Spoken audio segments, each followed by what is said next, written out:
बिस्मिल्लाहिर्रहमानिर्रहीम।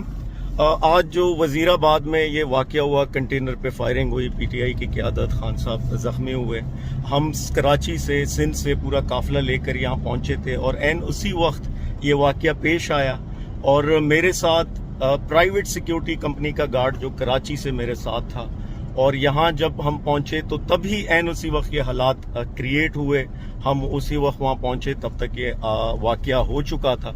मेरे साथ पीछे चूँकि सिचुएशन ऐसी थी, ये गार्ड मेरे साथ मूव कर रहा था। मोहम्मद पूनल खान इसका नाम है, और लोगों ने गलती से, क्योंकि वो मुझसे कुछ फासले पे पीछे रह गया, लोगों ने गलती से शक की बुनियाद पे उसको धर लिया और पुलिस उसको ले गई।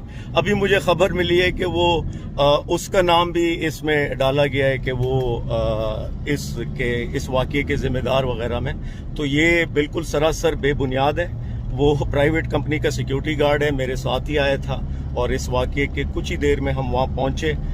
तो लिहाजा ये अगर राना सनाउल्लाह या कोई भी इस किस्म के हथकंडे इस्तेमाल कर रहा है कि किसी भी नियते और आम लोगों पे इसका इल्ज़ाम डाल रहा है, तो ये सरासर गलत है और झूठ है।